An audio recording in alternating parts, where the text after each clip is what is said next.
Bonjour à tous mes amis. Je vais partager avec l'opinion publique l'une de mes découvertes dans les prophéties bibliques qui stipule que les États-Unis et l'URSS ne se sont jamais affrontés directement.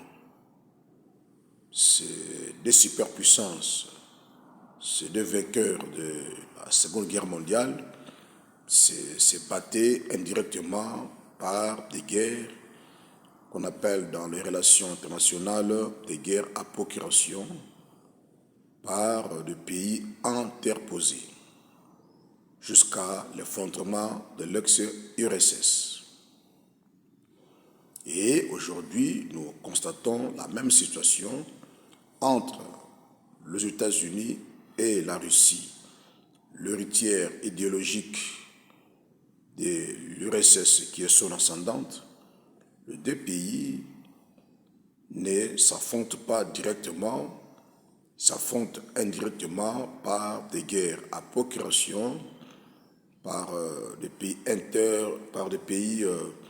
interposés. Par exemple, la guerre en Syrie, c'est symbolique, ça symbolise le clivage politique entre l'Est et l'Ouest.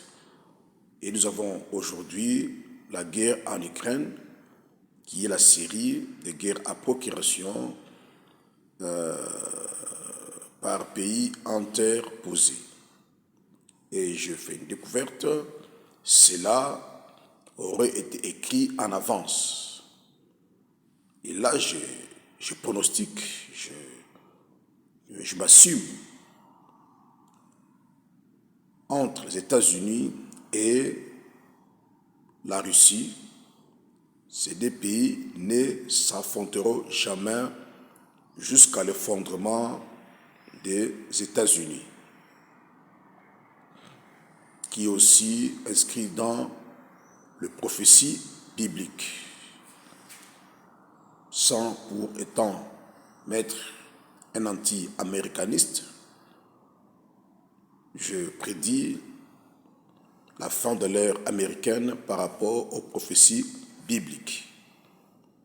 Mais les États-Unis continueraient d'exister autrement. Les États-Unis pourraient devenir une république ou une fédération, comme a été le cas avec l'URSS. C'était la fédération de la Russie, qui est aujourd'hui la Russie. Parce que les prophéties bibliques nous enseignent que c'est des puissances, des superpuissances qui se disloquent, ne disparaissent pas totalement. Il y a toujours une souche qui reste, qui pérennise la puissance, parce que ce sont des puissances providentielles qui ont des missions directes vis-à-vis de l'État d'Israël. Voilà pourquoi je dis souvent dans mes interventions que tout tourne autour de l'État d'Israël. Dans Daniel 4, vous pouvez lire, dans Daniel 4, on parle du reste du tronc du royaume du roi Beltsatsar, l'empire babylonien. L'arbre a été coupé, mais il y a eu un reste qui a pérennisé, qui a perpétué le royaume babylonien.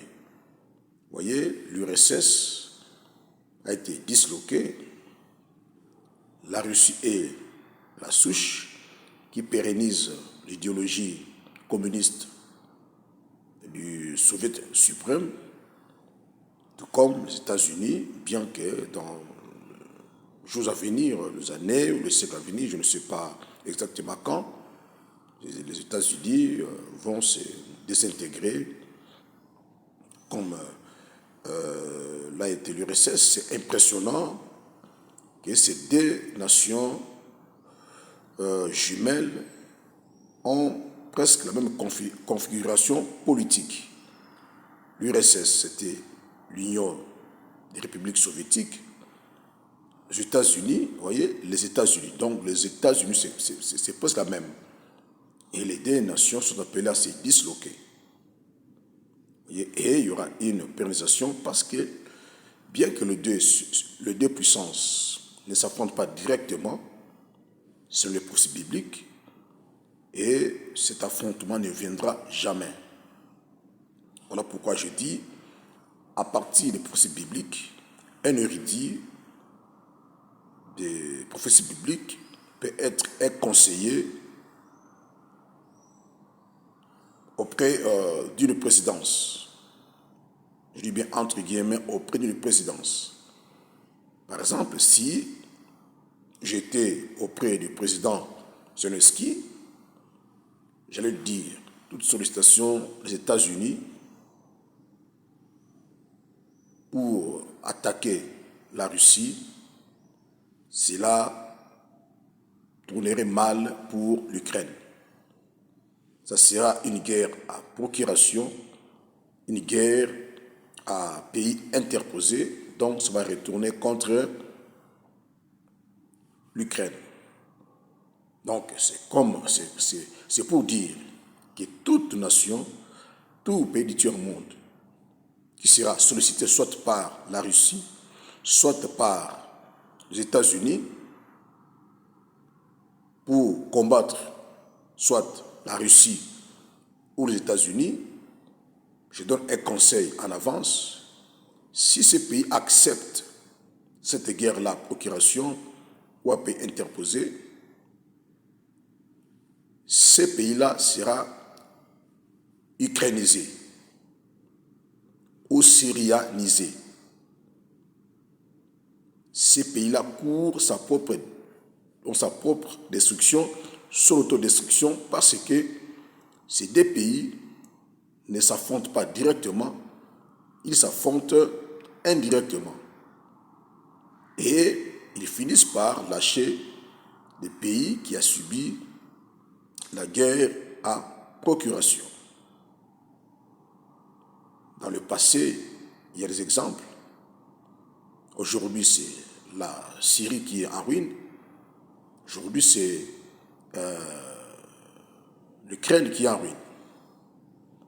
Vous comprendrez avec moi que les États-Unis qui pouvaient exploiter pour exploiter ces tombées du missile en Pologne, qui est de fabrication russe, qui tombe au mauvais moment, qui a une pluie de missiles russes en Ukraine, les États-Unis pouvaient récupérer la situation pour discréditer davantage son ennemi, la Russie. Nous avons tout suivi comment Joe Biden a lavé la Russie par la CIA. C'est un langage que ces deux superpuissances lancent au monde, et en particulier à Zelensky et au peuple ukrainien, que nous ne voulons plus de cette guerre en Ukraine, parce qu'ils comprennent que les intentions de Zelensky, c'est d'envoyer ces deux superpuissances, ces deux puissances mondiales à la guerre mondiale. Et ces deux puissances, les États-Unis, la Russie, n'ont jamais voulu s'affronter directement parce qu'elles savent, ces puissances, que leur affrontement pourrait amener la fin de l'humanité. Parce que cette guerre va entraîner les autres puissances qui sont respectivement derrière elles, qui ont aussi des armes à destruction massive. Donc c'est la fin de l'humanité. Voilà pourquoi ces deux puissances évitent toujours de s'affronter directement, face à face, corps à corps. Donc c'est un message que Zelensky, le président ukrainien, doit comprendre. C'est le seul langage que le reste des pays ont du mal à, à lire. Même les journalistes, les chroniqueurs ont du mal à lire ce message des États-Unis et de la Russie envers les autres. Vous voyez, c'est déjà un rapprochement entre la Russie et les États-Unis contre la guerre en Ukraine. Alors, à ma compréhension prophétie biblique, je fais une découverte que ces deux nations puissamment militarisées, avec des bombes à destruction massive, selon le plan de Dieu, de Hachem, ces pays ne s'affronteront pas directement jusqu'à la fin de l'histoire. Ça, je le souligne, je laisse cette vidéo à la portée de tout le monde. Ça restera dans les annales, dans les archives. Ces deux pays ne s'affronteront jamais. Ces deux pays vont se converger vers la fin de l'histoire dans la guerre d'Armageddon, la guerre de tous contre seuls, c'est-à-dire la guerre de la coalition internationale militarisée du jamais vu au monde contre l'État d'Israël. Et ces deux pays vont encore se converger dans la dernière guerre mondiale de Gog et de Magog. Mais avant ces deux guerres mondiales, ces deux pays, la Russie qui pérennise l'URSS, les États-Unis, bien qui sont appelés à se désintégrer, ces deux puissances ne vont pas s'affronter directement. Alors tout pays qui va s'hasarder à suivre leurs caprices, ces pays-là vont s'auto-détruire pour rien. Donc le peuple ukrainien, je l'appelle par cette vidéo, le peuple ukrainien est appelé à se regarder lui-même. L'Ukraine a été utilisée comme un torchon. Les États-Unis réalisent qu'ils ne peuvent pas atteindre leur objectif qui était la neutralisation de la Russie, qu'ils considèrent comme une menace potentielle contre les États-Unis dans son leadership mondial. Les États-Unis veulent sortir la tête haute de ces conflits qui est en train de perdre, voyant la résistance russe. Vous voyez? Et le russe, qui opère dans leur zone d'influence, et n'a jamais perdu une guerre dans cette zone d'influence, le Caucase ou la Sibérie. La Russie sort la tête haute avec des territoires conquis comme butin de guerre. Et la victime, c'est l'Ukraine. Vous voyez, c'est la lecture. Je peux faire à partir des prophéties bibliques et donner un conseil. Par exemple, l'Afrique ne se réalise pas, la guerre froide s'exporte de la Syrie, de l'Ukraine vers l'Afrique. C'est bon bien de tendre la main à la Russie. Il faut savoir que l'Occident ne se laissera pas faire. L'Occident va se réorganiser, va contre-attaquer. L'Afrique tombera de nouveau sous la menace d'une nouvelle forme de guerre froide entre l'Est et l'Ouest. Donc, il faut que l'Afrique se prépare en conséquence. Vous voyez?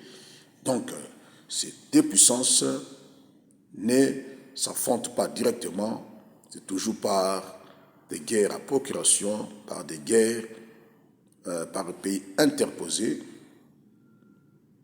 Et si ces deux pays voient que leur affrontement indirect tend vers une confrontation planétaire, ces deux pays procèdent par la détente. Comme aujourd'hui, ce langage des États-Unis au travers de ces missiles qui est tombé en Pologne. Les deux puissances renvoient le message à l'opinion publique, à Zelensky, au peuple ukrainien, de revenir aux tables de négociation. Ce que j'avais prédit bien avant,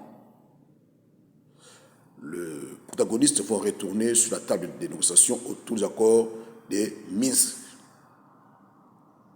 Les accords de Minsk, et l'Ukraine pourrait rester pro-occidentale sans pour autant adhérer à l'OTAN et l'Union européenne. C'est la lecture prophétique que je fais à partir de la Bible. Rendez-vous pour le développement, le détail, l'année prochaine, 2023. Dieu aidant, Hachem voudra, je vais faire des vidéos, des cours, de mini-documentaires pour illustrer tout ce que je suis en train de dire dans mes posts. D'ici là, portez-vous bien. Bye bye.